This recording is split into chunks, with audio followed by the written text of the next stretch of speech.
Mi papá me rompió la mandíbula por responderle. Mamá se rió.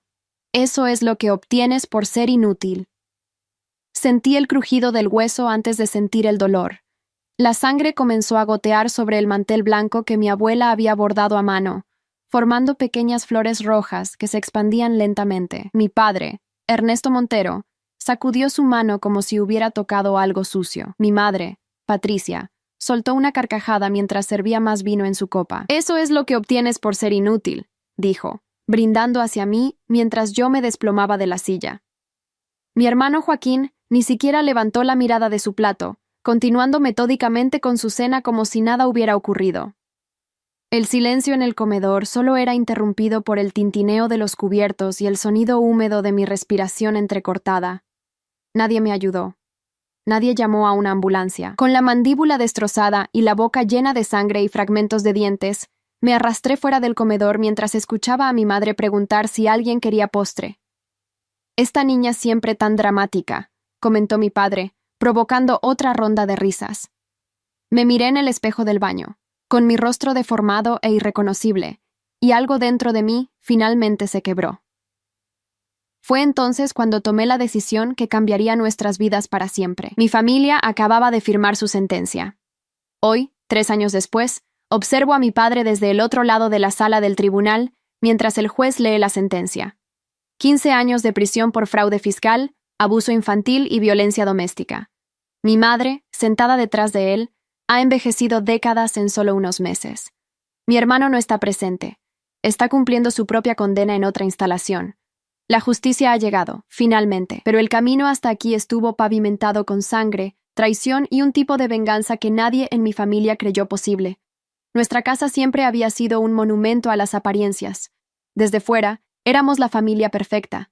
Mi padre, un respetado empresario dueño de una cadena de tiendas de electrodomésticos. Mi madre, una elegante ex-reina de belleza que presidía eventos de caridad. Joaquín, el hijo prodigio que estudiaba ingeniería, y yo, la hija invisible. Dentro de esas paredes, sin embargo, vivíamos en un infierno particular. El dinero abundaba, pero era utilizado como herramienta de control. Mi padre decidía quién merecía qué, y yo nunca merecía nada. Aquella noche, todo lo que había pedido era dinero para mis materiales universitarios. Una solicitud simple que desató la furia de mi padre. ¿Más dinero? ¿Para qué? ¿Para desperdiciar en esa carrera inútil? Rugió. Estudiaba literatura, una elección que mi familia consideraba inferior, indigna del apellido Montero. Cuando intenté explicar que los libros eran esenciales, que mis profesores los habían solicitado, su respuesta fue mi plato estrellándose contra la pared, y cuando cometí el error de levantarme para defenderme, su puño encontró mi rostro con una precisión calculada. No era la primera vez que la violencia visitaba nuestro hogar. A los 7 años, mi padre me había roto el brazo por derramar jugo en su periódico. A los 12, me encerró en el sótano durante 2 días por llegar tarde de la escuela. Mi madre nunca intervino. Al contrario, parecía encontrar un placer perverso en mi sufrimiento. Joaquín había aprendido que la supervivencia dependía de convertirse en cómplice, y lo había hecho con una dedicación aterradora. Esa noche, con la mandíbula fracturada y sin ayuda médica, tomé la decisión.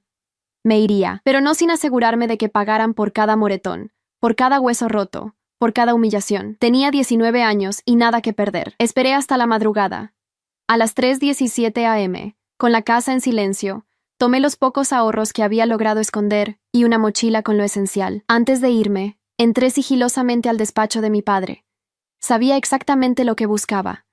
Durante años, obligada por él, había ayudado con la contabilidad del negocio familiar. Conocía sus esquemas de evasión fiscal, sus libros falsos, sus cuentas ocultas. Sabía dónde guardaba las pruebas que lo incriminarían. No tomé nada físico esa noche. No era necesario. Tenía toda la información memorizada.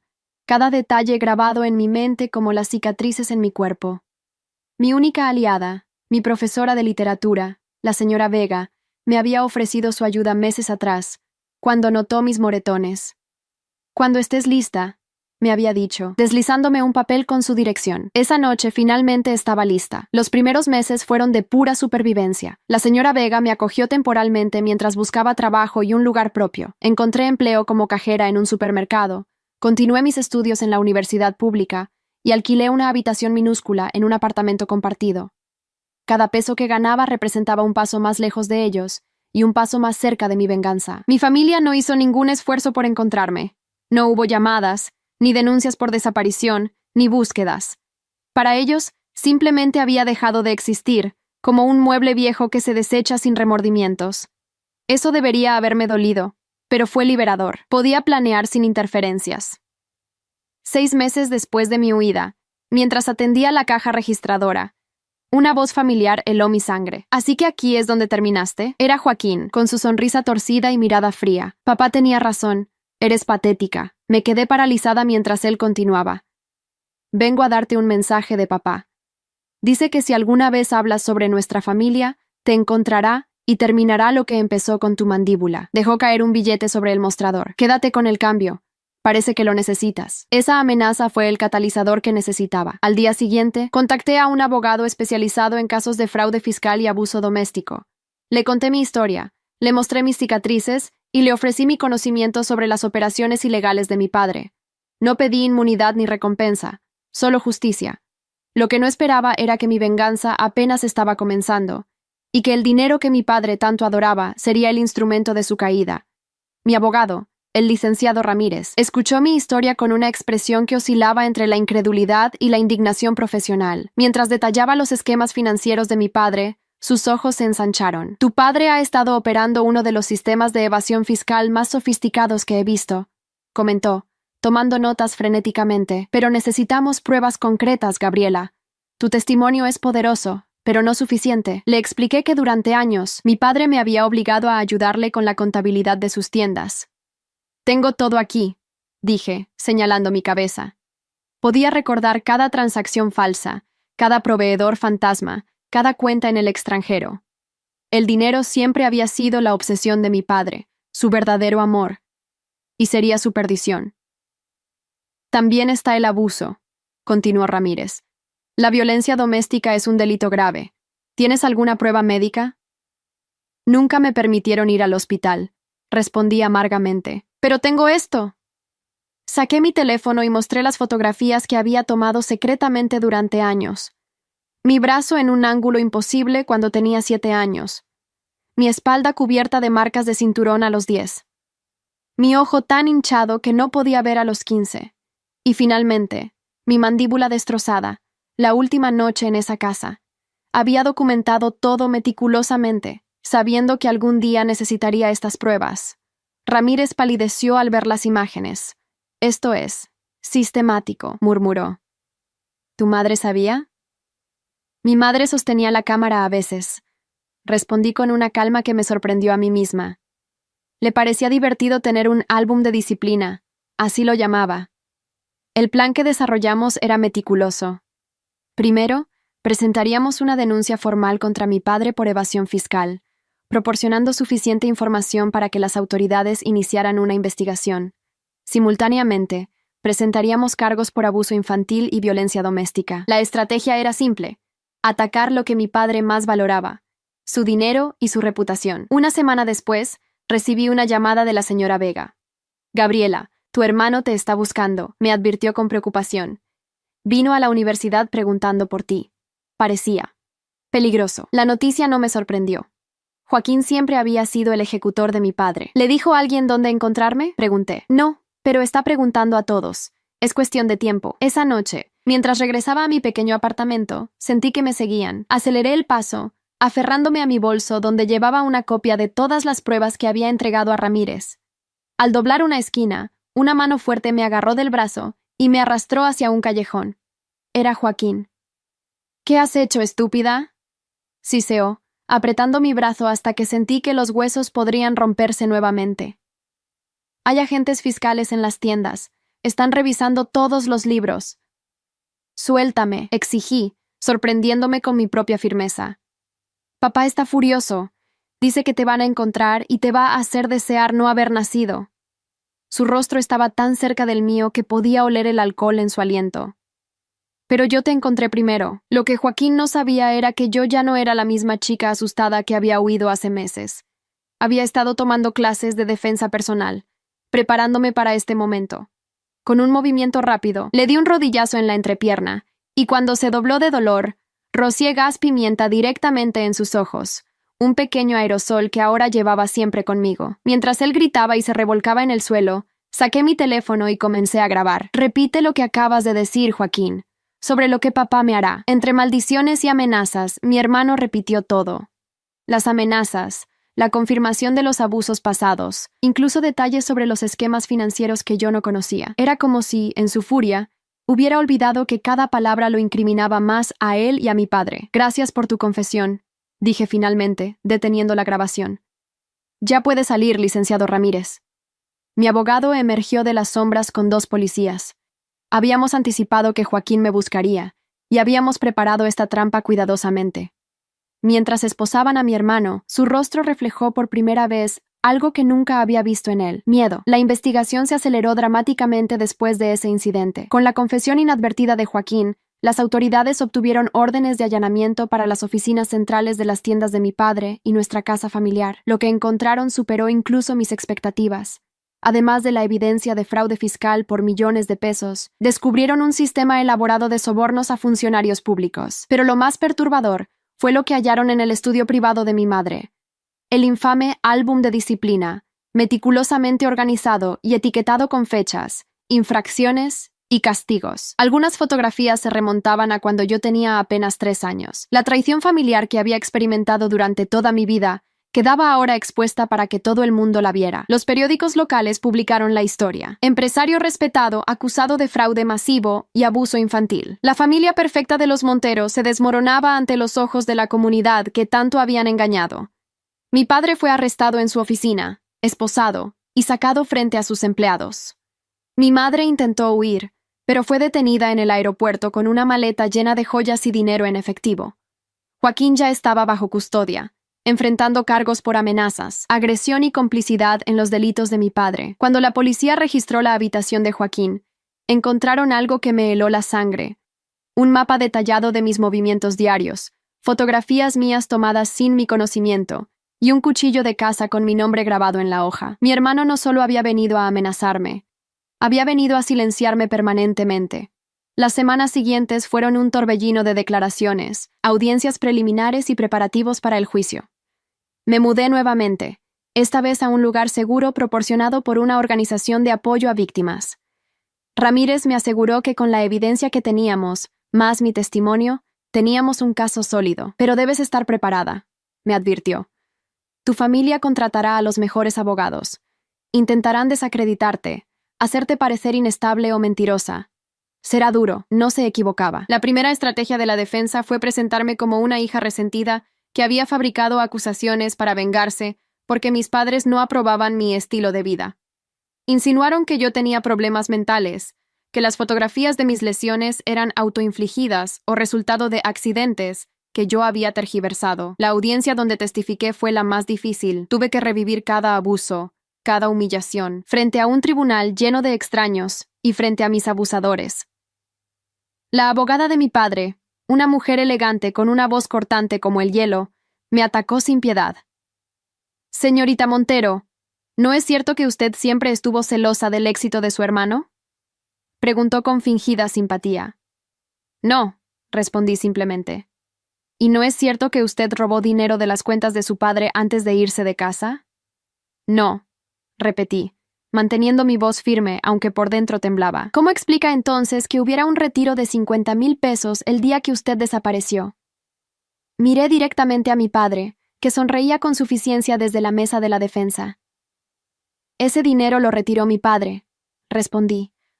Lo sé porque él me obligó a falsificar los registros para que pareciera que yo lo había tomado. Era una póliza de seguro para él, por si alguna vez yo intentaba hablar. La sonrisa de mi padre se desvaneció. Eso es una acusación muy seria, contraatacó la abogada. ¿Tiene alguna prueba? Sí, respondí, y mi abogado presentó entonces los registros bancarios originales que habíamos obtenido mediante una orden judicial, mostrando que el retiro se había realizado desde la computadora personal de mi padre, con su IP y en un horario en que yo estaba en la universidad, según confirmaban las cámaras de seguridad del campus. Fue uno de los muchos momentos decisivos del juicio. Cada mentira que intentaban construir, cada estrategia de defensa, se desmoronaba ante la montaña de evidencia que habíamos acumulado. El testimonio más devastador, sin embargo, no fue el mío. 3 semanas después de iniciado el juicio, mi madre sorprendió a todos solicitando un acuerdo con la fiscalía. A cambio de una reducción en su condena, estaba dispuesta a testificar contra mi padre y mi hermano. El día que subió al estrado, apenas la reconocí. La elegante Patricia Montero había desaparecido, reemplazada por una mujer demacrada con el cabello sin teñir y sin maquillaje. Miró brevemente en mi dirección, pero apartó la vista rápidamente, incapaz de sostener mi mirada. Su testimonio fue escalofriante. Confirmó cada abuso que yo había descrito y reveló otros que ni siquiera yo conocía.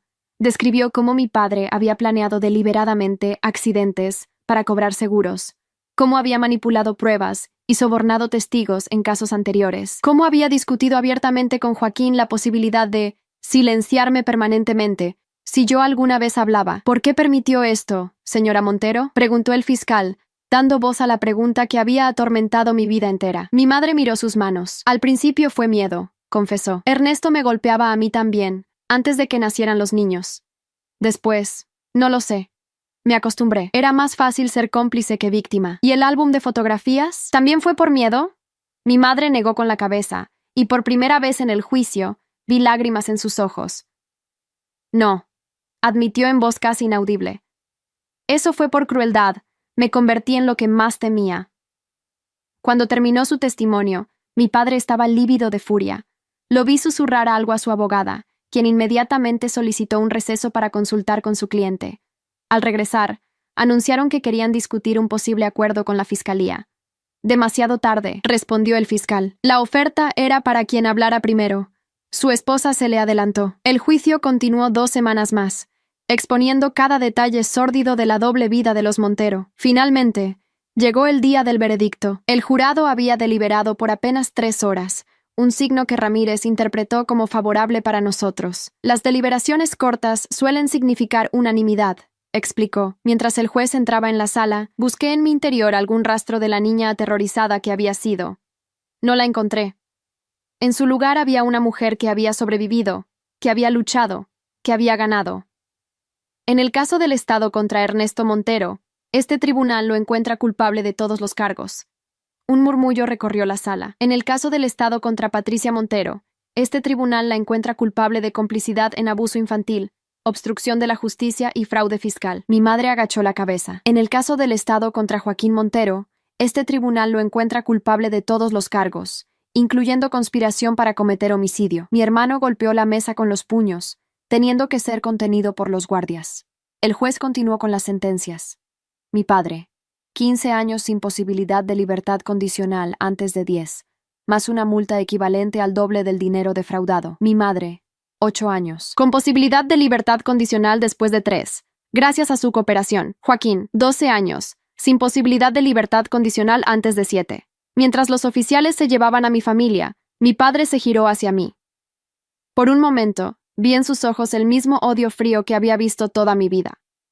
Pero ahora, por primera vez, también vi miedo. Ya no tenía poder sobre mí. En los días siguientes, los detalles prácticos ocuparon mi mente. Con los Montero tras las rejas, quedaba la cuestión de sus bienes. Casi todo fue confiscado para pagar las multas y los impuestos evadidos. La cadena de tiendas fue vendida. Los empleados reubicados bajo la nueva administración. La casa familiar, ese mausoleo de mi infancia, fue subastada. Una pequeña parte de los bienes no sujetos a confiscación me fue otorgada como compensación por los daños. No era una fortuna, pero era suficiente para terminar mis estudios sin preocupaciones financieras y comenzar una nueva vida donde nadie conociera mi historia. Decidí cambiar mi nombre legalmente. Ya no quería ser una Montero.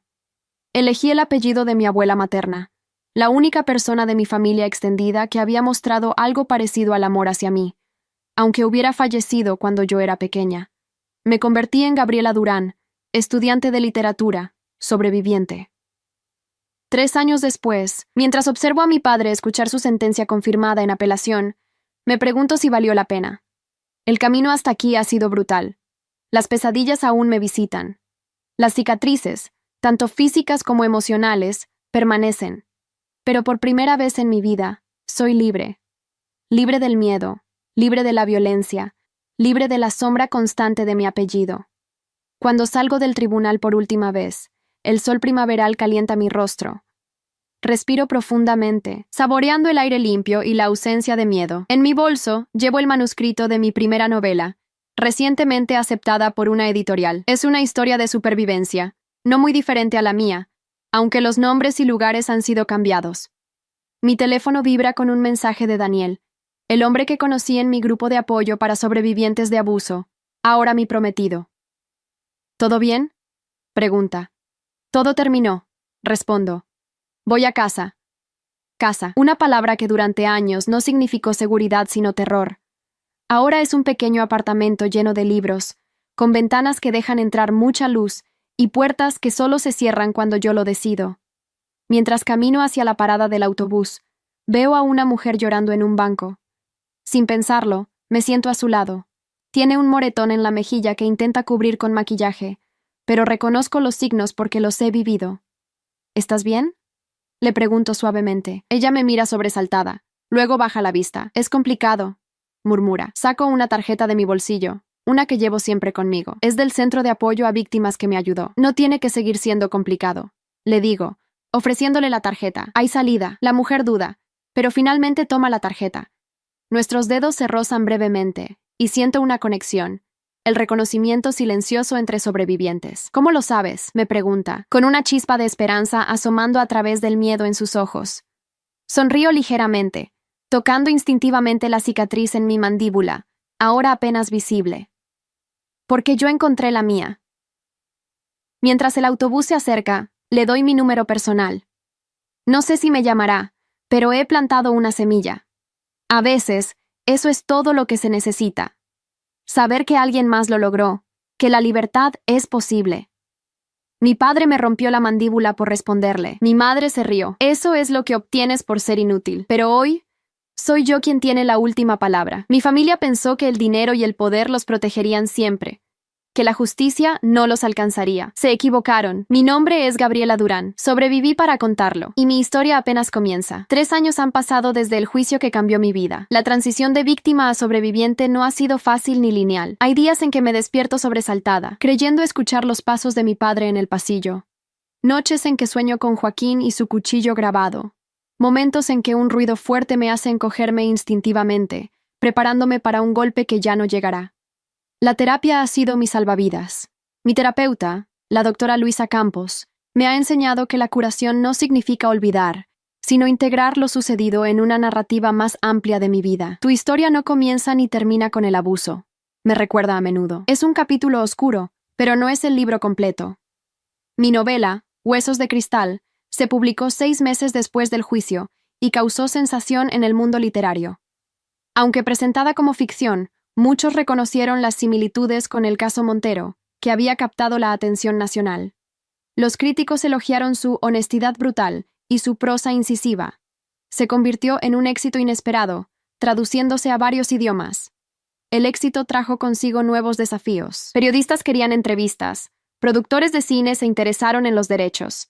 Mi instinto inicial fue rechazarlos a todos, proteger mi privacidad recién encontrada. Pero la doctora Campos me ayudó a ver que compartir mi historia, en mis propios términos, podría ser parte de mi sanación y ayudar a otros. Acepté algunas entrevistas cuidadosamente seleccionadas. En cada una, enfatizaba el mismo mensaje. El abuso prospera en el silencio. Hablé sobre las señales de advertencia, los mecanismos de control, la importancia de creer a las víctimas. Cada vez que compartía mi experiencia, recibía decenas de mensajes de otras personas que reconocían sus propias vidas en mis palabras. También fundé una pequeña organización sin fines de lucro, Voces Libres, dedicada a proporcionar recursos legales y terapéuticos a víctimas de abuso doméstico. Usé parte de las regalías de mi libro para establecerla, trabajando con abogados pro bono como Ramírez y terapeutas especializados en trauma. A través de Voces Libres conocí a Daniel. Él no era una víctima, sino un aliado. Su hermana había estado en una relación abusiva durante años, y él había sido instrumental en ayudarla a escapar. Se ofreció como voluntario en nuestra línea de ayuda, y nos encontrábamos frecuentemente en reuniones y eventos de recaudación de fondos. Nuestra relación se desarrolló lentamente, construida sobre una base de respeto mutuo y comprensión. Daniel entendía mis límites, mis días malos, mis miedos. Nunca me presionó. Cuando finalmente me sentí lista para una relación más íntima, fue en mis propios términos y a mi propio ritmo. El día que le pedí que se mudara conmigo fue un hito personal. Permitir que alguien compartiera mi espacio seguro, mi refugio, requirió un nivel de confianza que una vez creí imposible. Mientras tanto, seguía recibiendo actualizaciones ocasionales sobre mi familia.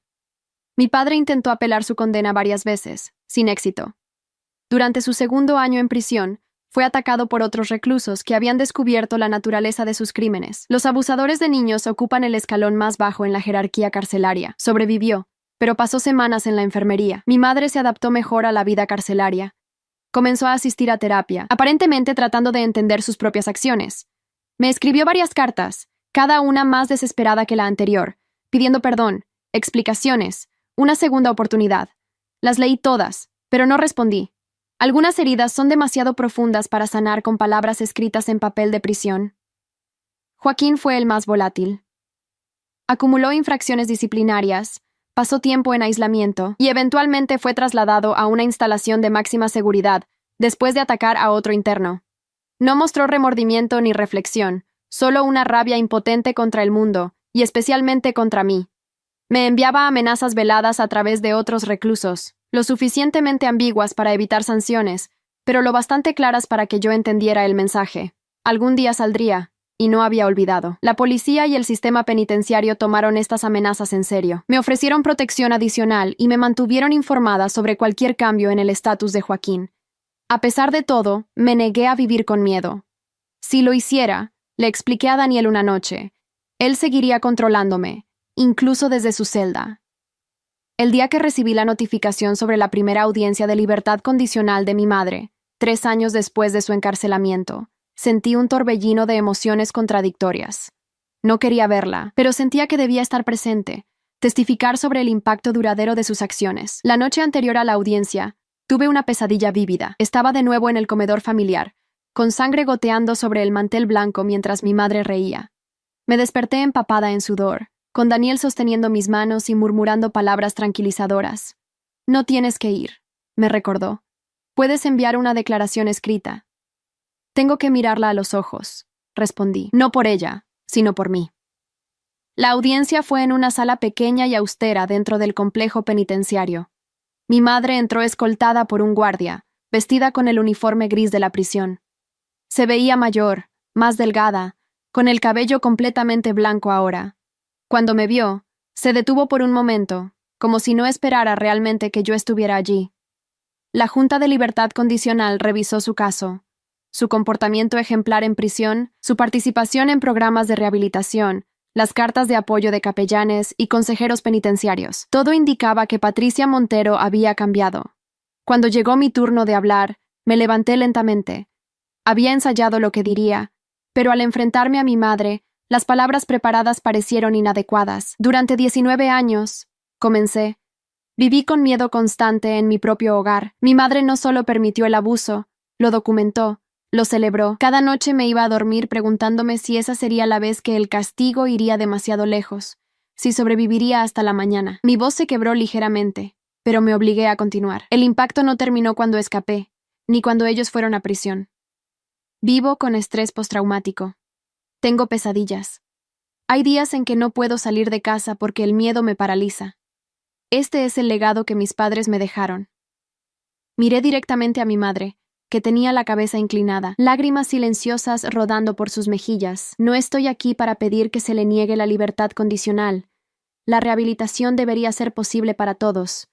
Pero sí pido que, si se le concede, existan condiciones estrictas, terapia continuada, supervisión regular, y una orden de alejamiento permanente que le prohíba contactarme a mí o acercarse a los lugares que frecuento. Hice una pausa antes de concluir. No busco venganza. La justicia ya se ha aplicado. Solo busco protección y la oportunidad de vivir mi vida sin el fantasma constante de mi pasado. La Junta deliberó durante 1 hora. Finalmente, concedieron la libertad condicional a mi madre, pero con todas las condiciones que había solicitado, más algunas adicionales. Saldría en 3 semanas. Mientras recogía mis cosas para irme, sentí una presencia a mi lado. Mi madre, aún escoltada por el guardia, había pedido permiso para hablarme brevemente. «Gabriela», dijo, su voz apenas audible. Sé que no merezco tu perdón. No, no lo mereces.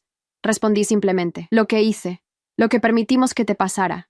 No hay excusa. Lo sé ahora. Hizo una pausa, secándose las lágrimas. Quiero que sepas que he leído tu libro. Muchas veces. Es devastador y verdadero. Cada palabra. No supe qué responder. No había esperado esta conversación. Este reconocimiento. No te molestaré cuando salga. Continuó. Respetaré la orden de alejamiento absolutamente. Solo quería decirte que estoy orgullosa de la mujer en la que te has convertido. A pesar de nosotros, no gracias a nosotros. Por un momento, casi pude ver a la madre que debería haber tenido. La que habría estado orgullosa de mis logros.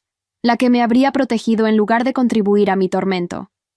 Pero esa madre nunca existió realmente. Adiós, Patricia, dije finalmente, usando deliberadamente su nombre de pila. Ya no era mamá para mí. No lo había sido durante mucho tiempo. Salí de la sala sin mirar atrás, sintiendo un extraño alivio. No había perdonado, pero de alguna manera me sentía más ligera. La doctora Campos me había enseñado que el perdón no es algo que le debemos a quienes nos han dañado. Es un regalo que nos damos a nosotros mismos. Yo no estaba lista para ese regalo. Tal vez nunca lo estaría. Pero había dicho mi verdad. Había sido escuchada. Y eso era suficiente por ahora. Las semanas siguientes fueron agitadas. Daniel y yo nos comprometimos en una cena tranquila en nuestro apartamento. No fue una proposición grandiosa ni pública, sino un momento íntimo y sincero entre dos personas que habían aprendido a valorar la paz por encima de todo. Mi segundo libro estaba en fase de edición, una colección de ensayos sobre la recuperación y la reconstrucción después del trauma. Menos autobiográfico que el primero, pero igualmente personal. Voces Libres crecía establemente, ayudando a docenas de personas a encontrar seguridad, apoyo legal y sanación. Cada éxito, cada persona que lográbamos ayudar, era una victoria personal contra el legado de los Montero. 3 días antes de la liberación programada de mi madre, recibí una llamada de la prisión. Patricia Montero había sido encontrada inconsciente en su celda.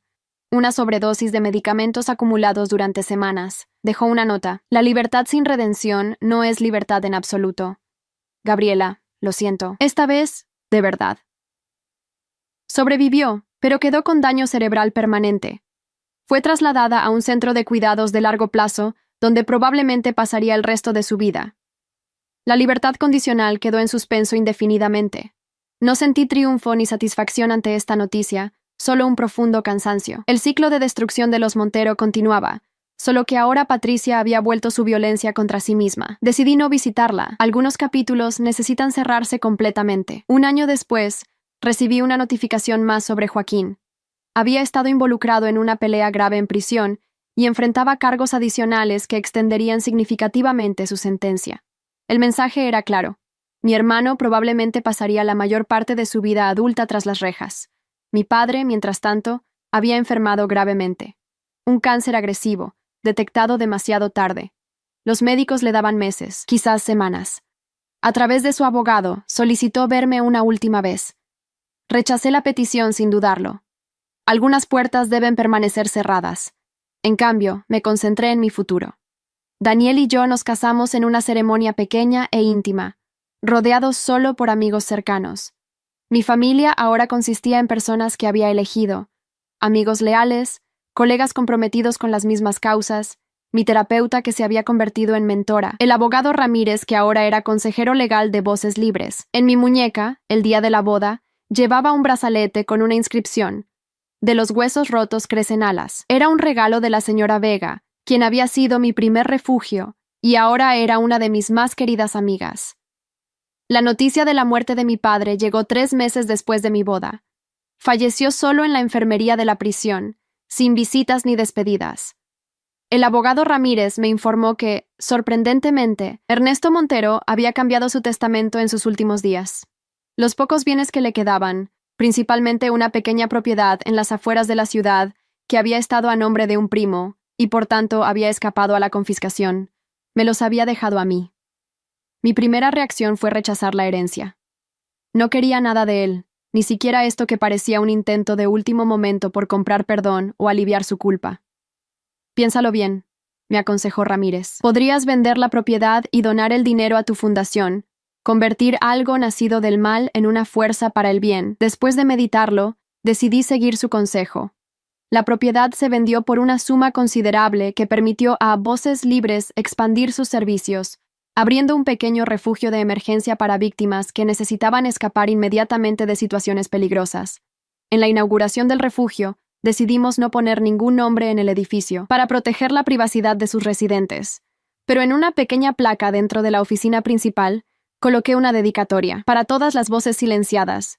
Ahora serán escuchadas. La vida continuó con una normalidad que alguna vez creí imposible. Daniel y yo consideramos la posibilidad de tener hijos, un pensamiento que antes me aterrorizaba. ¿Y si soy como ellos? Le confesé una noche. ¿Y si llevo su oscuridad en mi sangre? No eres ellos, respondió con la certeza tranquila que era su característica más reconfortante. Lo demuestras cada día con tus acciones, con tu compasión, con tu trabajo. La doctora Campos me ayudó a procesar estos miedos. La violencia no es hereditaria, me aseguró. Es aprendida. Y tú has trabajado más duro que la mayoría para desaprender esos patrones. Finalmente, decidimos adoptar. Después de un largo proceso, nos convertimos en padres de Sofía, una niña de 6 años que había pasado por el sistema de hogares temporales, después de ser rescatada de una situación de negligencia. Era pequeña para su edad, con ojos cautelosos que habían visto demasiado, y una sonrisa rara pero deslumbrante cuando se sentía segura. Me reconocí en ella inmediatamente, no en su apariencia física, sino en esa cautela, esa evaluación constante del ambiente buscando amenazas. Con infinita paciencia, Daniel y yo le demostramos día tras día que estaba a salvo, que su hogar era un lugar de paz, que las voces nunca se alzarían en ira ni las manos en violencia. El primer día que Sofía me llamó mamá, no porque se lo pidiéramos, sino porque ella lo eligió, lloré durante horas después de acostarla. Eran lágrimas de gratitud mezcladas con un dolor antiguo, por la niña que fui y la madre que nunca tuve. Vas a romper el ciclo, me dijo Daniel esa noche, sosteniendo mis manos entre las suyas. Ya lo estás haciendo. En el 5º aniversario del juicio, recibí una carta inesperada. Era de Joaquín, ahora en su 7º año de prisión. Dudé en abrirla, temiendo encontrar más amenazas o manipulaciones. Finalmente, la curiosidad pudo más. La carta era breve y sorprendentemente sobria. Gabriela, no espero tu perdón. No lo merezco. Solo quería que supieras que he estado sobrio por 2 años ahora. El programa de rehabilitación me ha ayudado a ver lo que no podía o no quería ver antes. Fui cómplice de un horror sistemático contra ti. No hay excusas. No estoy pidiendo nada, ni siquiera una respuesta. Solo quería decirte que tenías razón en todo lo que dijiste en el juicio. Sobre mí, sobre nuestros padres, sobre lo que te hicimos. Si algún día quisieras hablar, estaré aquí. Si no, lo entenderé. Joaquín. No le respondí, pero guardé la carta. No por él, sino por mí. Era otra pieza del rompecabezas de mi pasado, una confirmación más de que mi realidad, tan frecuentemente negada y distorsionada por mi familia, era verdadera. La siguiente gran prueba llegó cuando Sofía comenzó a mostrar interés en mi trabajo como escritora. A los 8 años, era una lectora voraz y naturalmente curiosa sobre los libros que su madre había escrito. ¿De qué tratan tus libros?, preguntó una tarde mientras hacíamos galletas juntas, una actividad que se había convertido en nuestro ritual de los domingos. Había anticipado esta pregunta y había consultado con especialistas en desarrollo infantil sobre cómo abordarla. Mis libros son para adultos, le expliqué. Tratan sobre personas que han pasado por momentos muy difíciles y cómo encuentran su camino hacia la felicidad. ¿Como yo?, preguntó, siempre perceptiva. Sí, como tú, y como yo. ¿Tú también tuviste momentos difíciles? Respiré profundamente. Sí, cariño. Cuando era niña, mis padres no fueron buenos conmigo. Sus ojos se agrandaron. ¿Te hicieron daño? Sí, respondí honestamente. Pero encontré ayuda y aprendí a mantenerme a salvo, y ahora tengo una vida feliz contigo y con papá. Sofía consideró esto mientras formaba galletas con sus pequeñas manos. ¿Dónde están tus padres ahora? Ya no están, respondí, optando por una verdad simplificada. Técnicamente, mi madre seguía viva, pero la mujer que había conocido había desaparecido hace mucho, reemplazada por una paciente con daño cerebral severo que probablemente ni siquiera me reconocería. Pero tengo a la señora Vega y a la doctora Campos y a muchos amigos que son como familia. Y nos tienes a papá y a mí. añadió con la certeza absoluta de los niños. Sí, sonreí, sintiendo una oleada de gratitud tan intensa que casi dolía. Los tengo a ustedes, que son lo más importante. A medida que Sofía creció, compartí más detalles, siempre apropiados para su edad y madurez emocional. Quería que entendiera su historia familiar, pero también que supiera que nuestro pasado no determina nuestro futuro. Cuando cumplió 12 años, la edad que yo tenía cuando mi padre me encerró en el sótano durante 2 días, le regalé un diario, para que puedas contar tu propia historia. Le expliqué, con tus palabras, a tu manera. Ella lo abrazó contra su pecho. ¿Es por eso que escribes, mamá? ¿Para contar tu historia? En parte, respondí, pero también para ayudar a otros a contar las suyas. Hay poder en compartir nuestras verdades. En mi 40º cumpleaños, 15 años después de haber huido de la casa Montero con una mandíbula fracturada y un futuro incierto, mis colegas de Voces Libres organizaron una celebración sorpresa. El salón estaba lleno de personas cuyas vidas habían sido tocadas por nuestro trabajo. Sobrevivientes que ahora prosperaban, voluntarios dedicados, profesionales que habían donado su tiempo y experiencia. Durante el evento, la señora Vega me entregó un álbum. Dentro había cartas, docenas de ellas, de personas que habían leído mis libros o habían sido ayudadas por la fundación. Cambió mi vida, escribió una mujer. Me dio el valor para irme. Su historia me hizo sentir menos sola, decía otra nota. Gracias por mostrarme que hay vida después del abuso, escribió un joven. Las lágrimas nublaron mi visión mientras pasaba las páginas. Aquí estaba la respuesta a la pregunta que me había atormentado en mis momentos más oscuros. ¿Valió la pena? Todo el dolor, el miedo, la lucha, ¿había servido para algo? La respuesta estaba en estas cartas, en las vidas tocadas, en los ciclos de violencia interrumpidos. Valió la pena. Esa noche, después de que los invitados se marcharan y Sofía estuviera dormida, Daniel y yo nos sentamos en nuestro pequeño balcón, observando las estrellas. ¿Sabes en qué estaba pensando?, le pregunté. ¿En qué? En la noche que escapé. Estaba tan aterrorizada, tan segura de que fracasaría, de que me encontrarían y me llevarían de vuelta. Nunca imaginé esto. Hice un gesto abarcando nuestro hogar, nuestras vidas. Daniel tomó mi mano, sus dedos rozando la cicatriz en mi muñeca. Un recordatorio físico de un intento desesperado de escape cuando tenía 15 años, mucho antes de encontrar la verdadera salida. Eres la persona más valiente que conozco, dijo simplemente. No me sentía particularmente valiente. Solo había hecho lo necesario para sobrevivir y luego para prosperar. Pero a lo largo de los años, había aprendido a aceptar estos cumplidos sin desacreditarlos automáticamente. Otra victoria pequeña pero significativa sobre el legado de los Montero. La última vez que supe algo de Joaquín fue hace 3 años. Había completado varios programas de rehabilitación en prisión y estaba trabajando como mentor para otros reclusos con problemas de adicción. Según su consejero, quien me contactó con su permiso, había mantenido la sobriedad y seguía asumiendo responsabilidad por sus acciones. No busqué más información. Estaba en paz con mantener esa puerta cerrada, aunque ya no estuviera atrancada con odio o miedo. Mi madre falleció en el centro de cuidados, sin recuperar nunca plenamente la conciencia después de su intento de suicidio. No asistí al funeral, pero envié flores. No por ella, sino por la niña que fui, que alguna vez anheló el amor de una madre, un acto final de despedida. Hoy, mientras termino de escribir estas memorias, mi tercero y más personal libro hasta la fecha, me pregunto qué pensaría esa niña asustada con la mandíbula recién rota sobre la mujer en la que se convertiría. ¿Estaría orgullosa? ¿Sorprendida? ¿Aliviada al saber que la pesadilla eventualmente terminaría? No puedo volver atrás para consolarla, para prometerle que sobrevivirá y encontrará felicidad.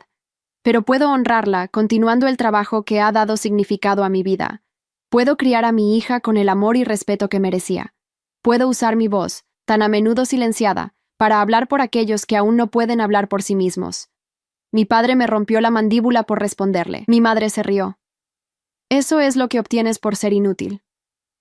Pensaron que me habían silenciado para siempre. No sabían que estaban creando a la persona que eventualmente los expondría, que rompería el ciclo de abuso que había definido a nuestra familia durante generaciones. No soy una víctima. No soy una sobreviviente. Soy una mujer que rehizo su vida desde las cenizas, que transformó el dolor en propósito y el miedo en fortaleza. Soy Gabriela Durán, escritora, defensora, madre, esposa. Y mi historia, como yo, continúa evolucionando cada día. Mientras cierro el manuscrito, Sofía llama desde la cocina. Está intentando una nueva receta y quiere mi opinión. Daniel está poniendo la mesa, tarareando desafinadamente una canción que Sofía le enseñó. Nuestra casa huele a comida casera y a libros nuevos. Me levanto de mi escritorio, dejando atrás las páginas que contienen mi pasado. Es hora de unirme a mi presente, a mi familia elegida, al futuro que he construido con mis propias manos. Las mismas manos que una vez temblaron de miedo, pero que ahora crean, nutren y aman, con una fuerza que nadie pudo quebrar. La justicia llegó, aunque tardía y de formas inesperadas. Pero la verdadera victoria no fue ver a mis abusadores tras las rejas. Fue reclamar mi vida, mi voz, mi poder. Fue aprender que incluso los huesos rotos pueden sanar, y que de las cicatrices más profundas puede surgir una fuerza inimaginable. Esta es mi historia. Y por fin, es mía para contarla. Hay historias que no son solo historias, son espejos de la vida. Si esta te conmovió, ayúdanos a seguir contando otras que también merecen ser escuchadas. Dale hype a este video para que más personas puedan verlo. Muchas gracias y que tengas un excelente día.